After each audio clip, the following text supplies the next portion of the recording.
Kennedy. Thank you. Thank you, Mr. Chairman. About 90% of my personal philosophy is don't hurt someone unless they're trying to hurt you. Don't take other people's stuff, and leave me alone. So I'm pretty libertarian when it comes to gambling. Within reason, if someone wants to gamble, they can. But I do want to ask you this, Mr. Rebuck. Can you name me one form of legalized gambling where the House doesn't have a decided advantage? The gambling industry always has the advantage, as you are correctly indicating. Okay. The point is that the consumers know that. That's, I'm sorry to cut you off. I just don't That's have okay. much time. Governor Baker, the NCAA exists in part to promote fair competition in collegiate sports, does it not? Could you speak into the mic for me? Yes. Okay. A transgender woman is a biological male. Is that correct? Yes.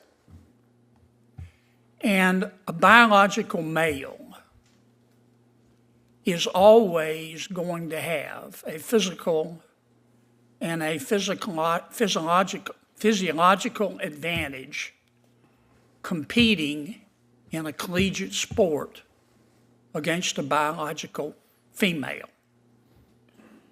Isn't that true? There's not a lot of research on it, but it's certainly debatable. You think it's debatable? I think it's debatable. Wait, you don't think? You mean with think that a biological male has an advantage every time competing against a biological female? Is that your testimony? No, I think defined the way you defined it, yes, I would agree with you. So you agree with me? Yes. Okay.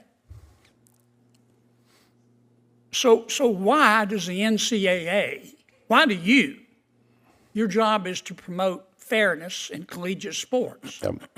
Why do you support allowing transgender women who are biological males to compete against non-transgender biological females? Over the course. Today we're diving into a heated exchange that has the entire sports world and political sphere talking. Senator John Kennedy confronted NCAA President Charlie Baker in a fiery Senate hearing, challenging the organization's position on transgender athletes in women's collegiate sports. This wasn't just another policy discussion. This was a direct call for action. Kennedy began by laying out his libertarian-leaning philosophy, live and let live. But quickly he pivoted to one issue where, in his view, fairness trumps freedom athletic competition. And here's where things got sharp. The NCAA exists in part to promote fair competition in collegiate sports, does it not? It was a simple question with a complex implication, and it set the tone for what was about to come. Kennedy didn't dance around definitions. He directly asked whether a transgender woman is biologically male and whether that confers a physical advantage in sports. Defined the way you defined it, yes, I would agree with you. That admission was pivotal and Kennedy seized on it. Despite agreement on the biological differences, Baker leaned on federal court rulings and legal uncertainty, a stance that Kennedy outright rejected as leadership failure. Why don't you exhibit leadership and provide clarity if you agree with me? The implication was clear. Kennedy believes the NCAA is shirking its duty under the guise of legal ambiguity. Then came the uppercut accusations that the NCAA prioritizes revenue over fairness and hides behind bureaucracy while collegiate sports spiral into chaos. You take in bucket loads of money and suck on your teeth. Whether you see that as brutal honesty or political grandstanding, Kennedy's frustration with the NCAA's inaction was unmistakable. The climax came with a mic drop moment, Kennedy calling on the NCAA to defy the federal standard and prioritize fairness. Go to Amazon and buy a spine online and take a stand. It was a moment that echoed across newsrooms and locker rooms alike, demanding not just compliance, but courage. This exchange has reignited a national debate over fairness, gender, and leadership in sports. Should the NCAA wait for clarity from courts, or should it lead with principle? That's the question, and the spotlight isn't going away.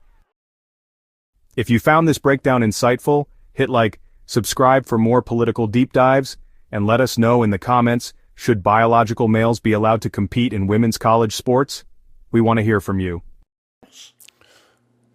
Over the course of the past 2 years, 5 federal court cases involving this question. Let me finish. 5 federal judges have all sided with participation as the standard. This is a very... So you're saying you don't have a choice?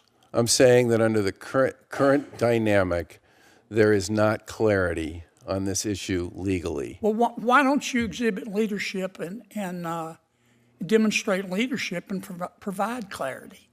If you agree with me, Well, first of all, that the purpose of the NCAA is to promote fair competition, and if you agree with me that in every single instance a biological male is going to have an unfair advantage over a biological female, then why don't you just say, look, in America you can be whomever you want to be, but in terms of fair competition in a collegiate sport, transgender women who are biological males are not going to be allowed to compete against non-transgender women who are biological female. Boom, done. Why don't you take that position, Charlie? Because federal courts have already taken the position that they do have the right to compete. Yeah, 5 times in the past year and a You can disagree and half. be sued. Why don't you demonstrate some leadership? I would love to work with you folks on creating clarity around I'm this sorry, question. but look, I'm sure the NCAA is a good organization. I just can't figure out what you folks are good for. I know you take in bucket loads of money and you share some of it. You make that money off the backs of these kids. Your predecessor, who was a good man, took home $2.8 million a year in salary. I'm not going to ask you what you make, but I bet you didn't take a pay cut. You take in bucket loads of money.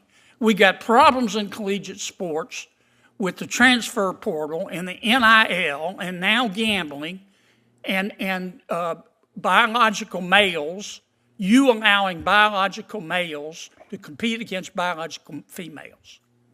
And you folks at the NCAA don't do anything except sit there, watch, cash your checks, and suck on your teeth.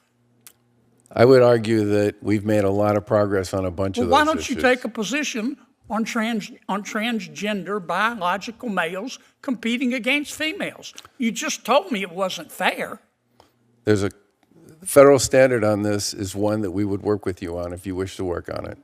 Why don't you do it on your own? Because we're a national what you're governing there body for, and we Charlie. follow federal law. That's what you're there for. Why don't you stand up and say in front of God and country, federal law is wrong, and the NCAA believes in fair competition.